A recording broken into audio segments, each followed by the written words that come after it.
Oi gente, tudo bom com vocês? Bem, vamos seguindo aí nossas discussões e agora a gente vai dar início às aulas sobre colonização.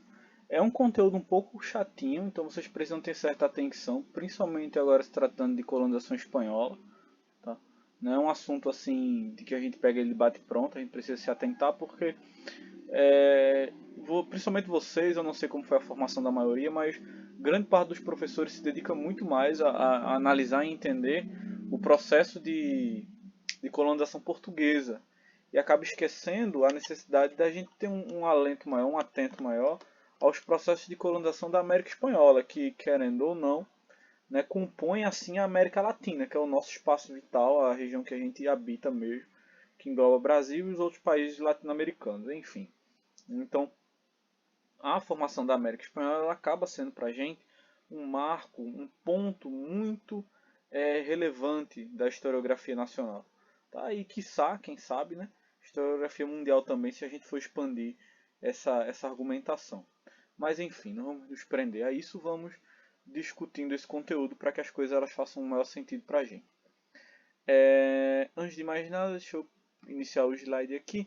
Essas regiões coloridas que vocês estão vendo são as partes que compõem o que hoje a gente vai entender como sendo a América Espanhola. Por que eu falo América Espanhola? Porque é a região da América colonizada pelos espanhóis, simples. E a outra região, o que a gente chama hoje de Brasil, é a parte da América que foi colonizada pelos portugueses. Esse mapa ele não é muito preciso, esses mapas que vocês estão vendo, porque ele acaba negando algumas áreas que antes pertenciam aos espanhóis, principalmente algumas partes ali da Amazônia e essas coisas. Esse mapa ele comporta mais o que era um mapa da América já por volta do século XVIII, não no período colonial. No período colonial mais tardio, lá no século XVI, XV, essa representação é muito diferente, tá? Mas o legal dele é que a gente consegue identificar algumas áreas que sempre existiram, como por exemplo o Vice-Reinado de Nova Espanha, a Capitania-Geral de Cuba, o Vice-Reino do Peru, o Vice-Reino de Nova Granada, a região de Potosí. Então dá pra gente fazer uma análise, umas discussões aqui interessantes para nossa aula, tá? Então lembrem dessas áreas, vejam aí, voltem depois, que tudo isso aqui pra gente é válido, é importante, tá? Então vamos seguindo. Nas aulas anteriores, a gente viu que esse território nosso já era habitado por diferentes povos e diferentes culturas muito antes do europeu vir para cá.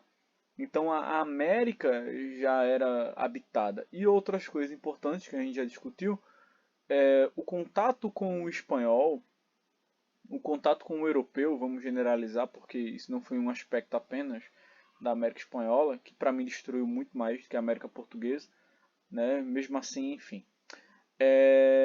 O processo de colonização ele foi marcado pela morte de muitos nativos, além de toda imposição cultural que o europeu forçou o nativo a tentar se encaixar, a tentar se enquadrar em moldes da Europa.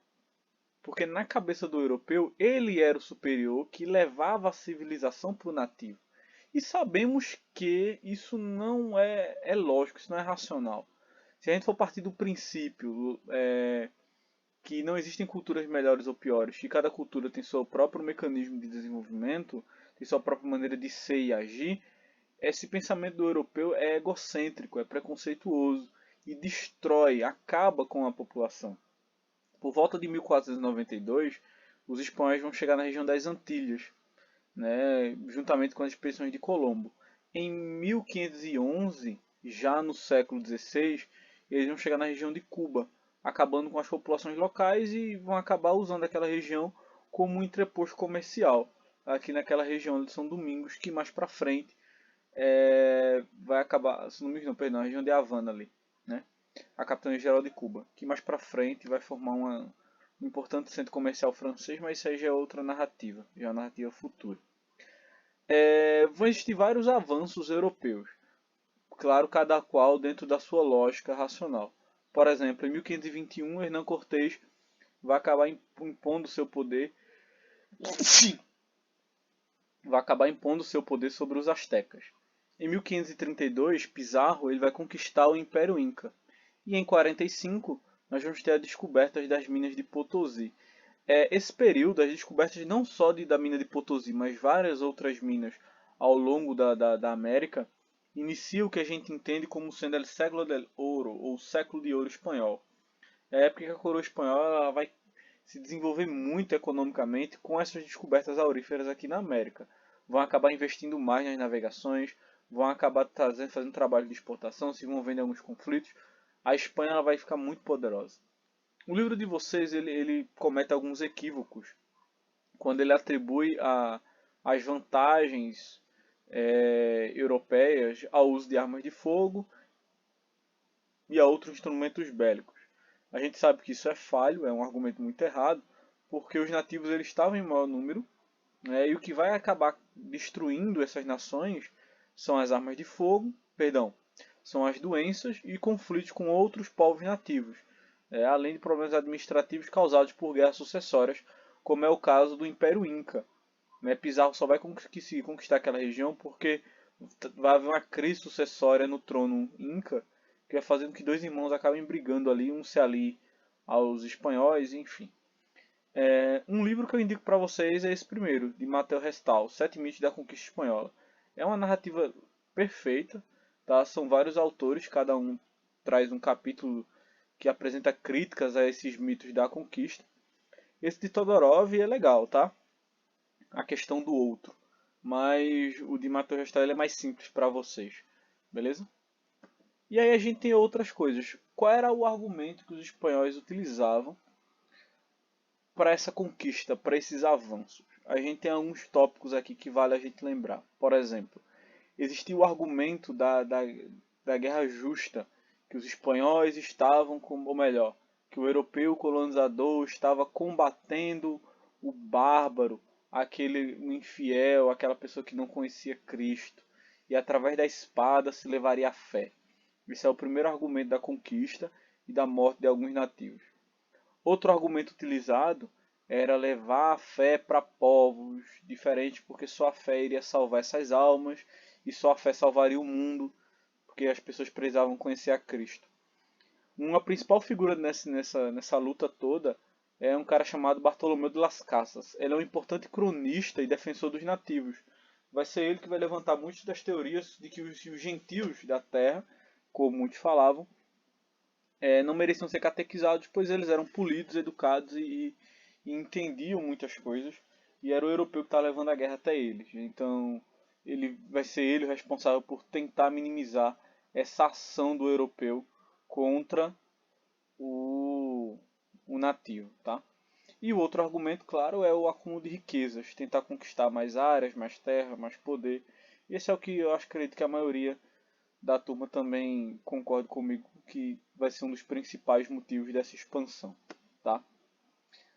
A administração colonial ela tinha alguns órgãos muito bem definidos com suas ações. As casas de contratação elas tinham a função de vigiar. Eram pontos específicos ali pelo Atlântico que fiscalizavam a entrada e saída de produtos, sejam metais preciosos ou produtos naturais. Então, tudo que tinha que ir para a Espanha, ou tudo que chegava na América, tinha que passar antes pelas casas de contratação para saber se podia ir ou ficar ou voltava, enfim, servia para ser fiscalizado. Os vice-reinos, né, eram um elemento mais voltado para a administração, era uma coisa mais direta da colonização. Os vice-reinos eles eram distribuídos em locais mais estratégicos de toda a costa, e geralmente eles ficavam próximos a regiões onde se tinha extração de ouro, para que essas coisas elas não fossem dispersas. Os principais vice-reinos eram do Rio da Prata, do Peru, de Nova Granada e Nova Espanha. Mais uma vez, os vice-reinos eles tinham uma função administrativa mais direta com a coroa e com a colonização, para fiscalizar o que seria retirado. Então, enquanto que as casas de contratação vigiavam o transporte, os vice-reinos vigiavam essa extração. As capitanias gerais elas tinham uma posição mais militar, para tentar manter a ordem nas colônias, e existiam várias capitanias gerais. E os cabildos eram conselhos municipais, eram os órgãos administrativos menores para julgar crime e essas coisas. Ainda tinham as missões católicas, porque lembrem que os reis da Espanha eram reis católicos, né? E essas missões elas tinham o intuito de catequizar os nativos. Geralmente, os vice-reis, né, os caras que comandavam os vice-reis e os capitães gerais, eram escolhidos pelo rei e geralmente vinham dessa classe dos chapetones, que era a classe rica da América Espanhola. Eles eram os, como posso falar, as categorias mais altas, os membros das classes mais altas ali. Geralmente os chapetones, eles eram filhos de espanhóis, nascidos na Espanha, que vinham para a América para tentar conseguir a vida aqui. E geralmente eram essas pessoas que conseguiam cargos importantes e que tinham melhores relações com a coroa. Depois dos chapetones, existiam os crioulos, que eram nascidos na América, mas eram filhos de espanhóis. Né? Não eram mestiços, eram filhos de espanhóis que nasceram na América. Eram chamados de crioulos. Geralmente eram ricos ou enriqueciam na América. Às vezes eram pobres na Espanha e quando vinham para a América acabavam ficando ricos. Chapetones e crioulos sempre estavam tretando, tanto que as lutas por independência eram de um partido dos crioulos, tentando se dividir ali do poder espanhol, porque os crioulos se sentiam meio que excluídos da vida política. Existiam os mestiços, que não conseguiam geralmente cargos importantes, um ou outro na história, mas a grande maioria não conseguia cargo importante, e o próprio nome já fala, né? Era filho de espanhol com africano, de espanhol com indígena, tinha toda essa mescla cultural. Qual era o cargo que sobrava para mestiço? Geralmente era de soldado, comerciante, agricultor, artesão, artista de forma geral. Eram essas funções dos mestiços. Claro, quando tanto não acabavam sendo escravizados, mas aí já é outra narrativa também. Os indígenas, eles formavam a grande maioria da população, né, e eram a mão de obra na colônia. Os indígenas foram altamente escravizados durante esse processo de dominação espanhola. Eles tinham várias instituições que forçavam essa escravização do nativo, porque a economia espanhola era baseada tanto na exploração de minas quanto nas monoculturas, nos latifúndios monocultores, as plantations. A extração das minas ela é intensificada quando acham Potosí por volta de 1545. Aí daí para frente eram as áreas mais exploradas, tá? E aqui é interessante porque existiam várias formas de exploração do trabalho. Todas elas envolviam mão de obra nativa, né? E aqui a gente tem a lista: a encomienda, o repartimento, a mita, o quatequio e as haciendas. A encomienda ela era interessante porque o dono da terra ele dizia que ia cuidar, ou melhor, a igreja permitia que ele cuidasse da catequização do indígena e do cuidado com o nativo. Só que o dono da terra não fazia nada disso, colocava o indígena para trabalhar nas lavouras mesmo de produção. A mita ela era um costume antigo, nativo, de obediência ao chefe. E aí você devia alguns tributos a esse chefe. Só que os europeus vão usar essa mita, por exemplo, como argumento para a extração de material das minas de ouro.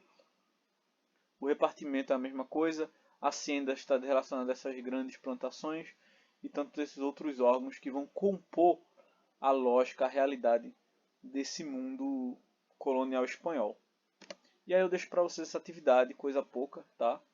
São algumas questõezinhas, vocês leiam com atenção, respondam, que é tudo sabido.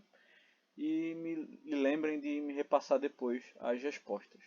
Agradeço a atenção, até a próxima, valeu!